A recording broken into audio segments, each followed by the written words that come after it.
अगर आप एग्जाम में टॉपर बनना चाहते हो तो ये वीडियो जरूर देखें। हेलो फ्रेंड्स, मैं मलय सिन्हा, एक सिपाही, इस चैनल में आपका हार्दिक स्वागत करता हूं। ये वीडियो में आप जान पाएंगे, एक्चुअली ये वीडियो सेकंड पार्ट है। हमने ऑलरेडी इसके ऊपर एक वीडियो बनाया है कि स्टडी का प्रोसेस कैसा होना चाहिए, ये उसका सेकंड पार्ट है। पिछले वीडियो में हमने 3 पॉइंट का उल्लेख किया था, इस वीडियो में भी हम और 3 पॉइंट का उल्लेख करेंगे। और ये 6 पॉइंट को अगर याद रख के आप स्टडी करोगे तो आपको जिंदगी में स्टडी में कोई दिक्कत नहीं आने वाली है। और साथ में मैं और एक बात आपको कह देता हूं कि आपका जो भी टारगेट है, जो भी आपका गोल है, वो आप इजीली इस प्रोसेस को फॉलो करते हुए आपको अचीव हो जाएगा। तो ये वीडियो को अच्छी तरह ध्यान से देखिए। पहला पॉइंट बच्चों, पहला पॉइंट क्या है? पहला पॉइंट है कि लेस डिस्ट्रक्शन, जीरो डिस्ट्रक्शन। बोले तो जीरो डिस्ट्रक्शन, आपको माइंड को डिस्ट्रैक्ट नहीं करना। बच्चों, कई सारा ऐसा जरिया है जिसकी वजह से हमारा जो ब्रेन है वो डिस्ट्रैक्ट हो जाते हैं। कैसे? सबसे पहला तो वन एंड ओनली जो मीडिया है वो है सोशल मीडिया।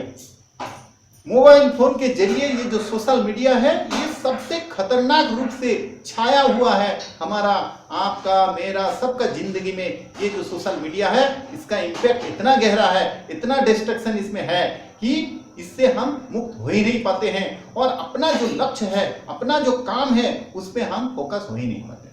तो सबसे पहले आपको एक प्रण लेना पड़ेगा कि आपको अगर सच में कुछ कर दिखाना है, सचमुच अगर स्टडी को मेन चीज बनाना है और स्टडी करके टॉपर बनना है, तो ये जो सोशल मीडिया है इसको आज ही राम राम करना पड़ेगा। मैं एकदम से बच्चों आप घबराइए मत।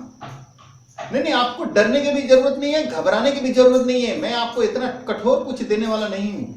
बस मैं उन टाइम के लिए बात कर रहा हूं जिस टाइम आप स्टडी करने के लिए फोकस्ड हो, डेडिकेटेड हो। बस उस समय ये जो सोशल मीडिया है उस समय इस्तेमाल ना करना। बाकी दूसरा टाइम आप आराम से करो, जितना मन चाहे उतना कर लो, आपका मन भी खुश हो जाएगा, कोई दिक्कत भी नहीं आएगा। लेकिन उस टाइम, जिस टाइम आप डेडिकेटेड हो, पढ़ाई करने के लिए अपने आप को नियोजित कर दिए हो, उस टाइम इस सोशल मीडिया का इस्तेमाल बिल्कुल ना करना, इसके बारे में सोचना तक नहीं। यह है पहला पॉइंट, यह आपको जरूर करनी है। पॉइंट नंबर 2 क्या है? पॉइंट नंबर 2 है ना, एक समय पे एक ही चीज के ऊपर फोकस करना। बच्चों जरा समझो, हमारा माइंड का काम करने का तरीका क्या है और उसका कैपेबिलिटी, उसका कैपेसिटी क्या है, इसके बारे में आपको थोड़ा बहुत जानकारी होना चाहिए।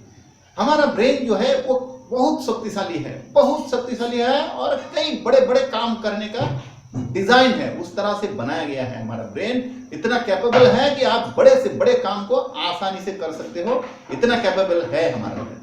लेकिन ब्रेन में एक कमजोरी है, हमारा जो दिमाग है, मस्तिष्क है, उसमें एक कमजोरी है। वो बेचारा एक साथ बहुत सारा काम को मैनेज नहीं कर पाता है। इस बात को आपको जानकारी होनी चाहिए। अगर ये बात आप जान लेते हैं तो आपको आगे सब चीज आसानी से समझ में आ जाएगा। देखिए बच्चों, होता क्या है, जब आप पढ़ाई करते हो तो साथ साथ में क्या करते हो, कुछ लिखना भी चालू कर देते हो। कभी कभी तो ऐसा होता है कि पढ़ाई करते समय कई बच्चों को मैंने देखा है, नहीं उनका ये आदत अच्छा है, वो आर्ट करता है, उसको कोई ड्राइंग बनाने में उसको रुचि है, इंटरेस्ट है, तो very good, it's also a talent. लेकिन पढ़ाई करते समय आप अगर आर्ट को भी कर रहे हो, कुछ ड्राइंग बनाते बनाते पढ़ रहे हो, या फिर आपने कोई चीज याद किया है उसको मुंह से दोहराते हुए, बोलते हुए कोई चीज ड्राइंग बना रहे हो, तो ये बहुत गलत बात है। ना तो आप ड्राइंग में सही हो पाओगे और ना ही स्टडी में। तो इस बात का जरूर ध्यान रखें आइंदा कि एक समय में एक चीज आपको करनी है।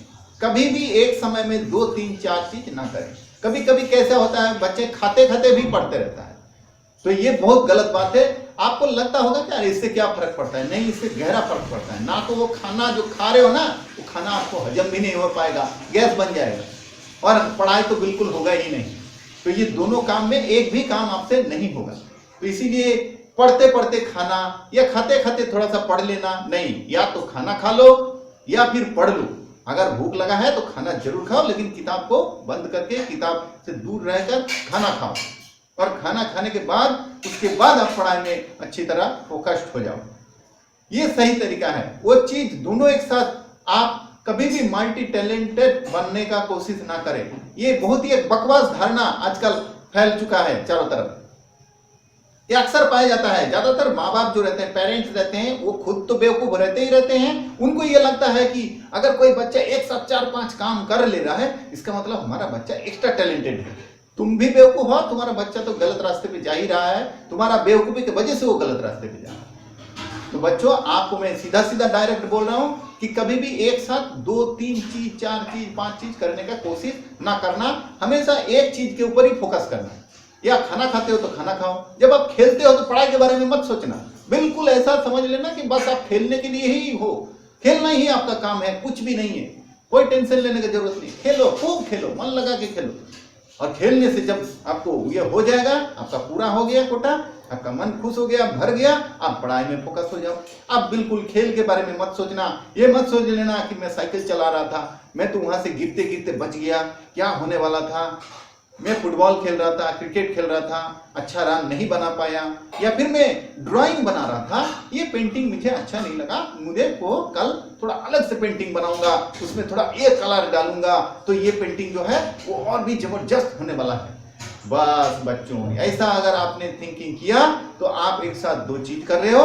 ना तो वो पेंटिंग आप बना पाओगे और पढ़ाई तो आपसे हो ही नहीं पाएगी। इससे बच के रहिए। तीसरा पॉइंट ये है कि लिखने का अभ्यास, लिखने का प्रैक्टिस। आप बोलोगे कि भाई ये तो पहले से ही मुझे मालूम था। नहीं, पहले से मालूम था, लेकिन आप करते नहीं थे, इसी वजह से तो आपका ये हालत हुआ, पड़ा हुआ है।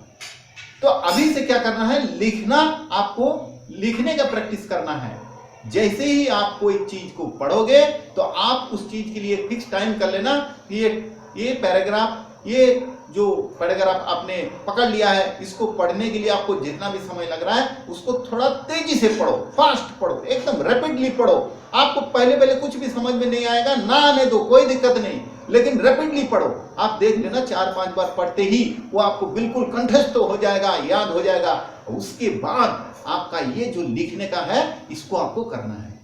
इससे होता क्या है, पहले ये समझो, इसका मैकेनिज्म को समझो। आप कोई भी चीज को कितना भी पढ़ लोगे, लेकिन एक सडन पीरियड के बाद हो सके कि कुछ दिन आपको याद रहे, लेकिन एग्जाम अभी दूर है, एग्जाम अभी देर है, तो वहां तक जाते जाते आपको और भी बहुत सारा चीज पढ़ना पड़ता है, तो ये सारे चीज आप याद नहीं रख पाओगे। लेकिन जैसे ही आपने पढ़ के याद करने के बाद आप उसको लिख डालते हो, तो साथ साथ आपका राइटिंग प्रैक्टिस भी हो जाता है, और साथ से वो जो आपका ब्रेन है उसको एक मैसेज जाता है।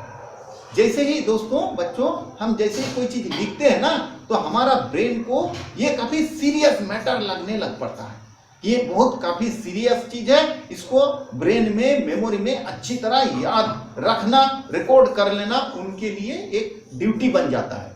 जैसे ही आप कोई चीज लिखते हो तो ब्रेन को सारे काम छोड़कर, सारे डिस्ट्रक्शन को छोड़कर वो उस काम में बिल्कुल उसको रिकॉर्ड कर लेता, परमानेंट कर लेता। ये उसका तरीका है, ये ब्रेन काम करने का तरीका है।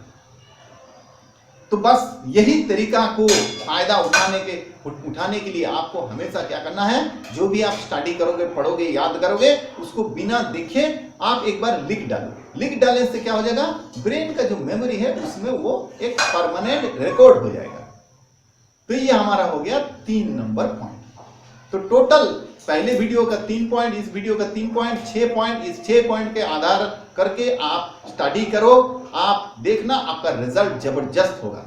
बच्चों, मैं एक बात आपको कह देता हूं, आज हो सकता है कि आपको इस बात का उतना सीरियसली, उतना इंटरेस्ट ना हो। देखिए, हमारा ब्रेन हमेशा क्या खोजता है, मजा खोजता है, कोई एंजॉयमेंट खोजता है, कोई फन खोजता है। मजा होने से उनका मूड अच्छा रहता है। बाकी पढ़ने का, पढ़ाई करने का चीज को हमेशा बोरिंग समझने लगता है। लेकिन मैं आपको कहता हूं कि इसका रिजल्ट के बारे में सोचो, पढ़ाई के बारे में नहीं, रिजल्ट के बारे में सोचो। मान के चलो कि आपका रिजल्ट आने वाला है कल, ऐसा मन में फीलिंग्स लाओ, एक भावना लेके आओ और समझ लो कि कल मेरा रिजल्ट आने वाला है और उस रिजल्ट के ऊपर निर्भर करना है मेरा भविष्य। अगर वो रिजल्ट टॉपर के जैसा आया, सबसे पहला नाम मेरा आया, तो सोचो उसके बाद क्या क्या हो सकता है, क्या क्या होने वाला है। आपका पूरा परिवार कितना खुश हो जाएगा, वो सबको बोलते रहेगा, सबको बताते रहेगा, फोन करेगा, अपना सारा रिश्तेदार को बोलते रहेगा कि जानते हो मेरा बेटा ये हो गया, जानते हो मेरा जो छोटी बेटी है वो इसने ये रिजल्ट कर दिया। तो ये सारे रिश्तेदारों को बोलते रहेगा, पाड़ा प्रतिवेशी मोहल्ला मोहल्ला सबको बोलते रहेंगे, अड़ोसी पड़ोसी को। तो उस टाइम जितना बार ये सुनोगे आप, आपका मन में एक गौरव पैदा होगा, आपको जबरदस्त एक प्राउड फील होगा। ये चीज आपको कोई भी मजा से काफी ऊंचा चीज है, ये काफी मूल्यवान चीज है। उन छोटे छोटे जो मजा है ना, उनके बदले में ये काफी बड़ा अवार्ड है। तो आपका ये चीज देख लेना, कितना बड़ा एक अवार्ड आपको मिलने वाला है। तो इसीलिए मैं आपको बोल रहा हूं कि हमेशा रिजल्ट के बारे में सोचो कि अगर मैं पढ़ लिया, किसी तरह इसको पार कर दिया, तो भाई ये चीज मिलने वाला है। अगर आपका प्लान सचमुच, देखो इसे नॉर्मल पढ़ने से ना कोई मतलब नहीं है, आप कहीं पहुंचोगे नहीं। आपको कोई टारगेट बना लेना पड़ेगा कि मुझे आईएएस बनना है, मुझे फलाना चीज बनना है। तो आपका जो अंदर का जो आग है, वो आग को आपको उसमें तेल डालते जाना है ताकि वो आग बुझे ना, और इस आग को आपको और भी तेल डालना है और आग को और बड़ा करना है ताकि आप और डेडिकेटेड के साथ पढ़ सको। और इसके रिजल्ट के बारे में सोचना कि ये छोटे मोटे खेलना कूदना इधर उधर, ये सब चीज एक ना एक दिन कोई मतलब नहीं रहेगा। इसको पलट के आप देखोगे तक नहीं याद रह जाएगा, सिर्फ काम में आएगा वो स्टडी आपका। तो दोस्तों, उम्मीद करता हूं ये पॉइंट आपको समझ में आया होगा। अगर कहीं पर भी थोड़ा भी आपको समझ में नहीं आया या इसके बारे में और ज्यादा जानकारी आपको चाहिए, तो कमेंट सेक्शन में जाके आप कमेंट लिख के मुझे बताओ, मैं जरूर इसके ऊपर कुछ ना कुछ करूंगा। तो चैनल में बने रहने के लिए चैनल को सब्सक्राइब करते जाइए ताकि आने वाला दिन में और भी अच्छे अच्छे वीडियो आपको इसी तरह मदद कर सके, आपको एक दिशा मिल सके। आपका परिवार खुश रहे, दिल से धन्यवाद।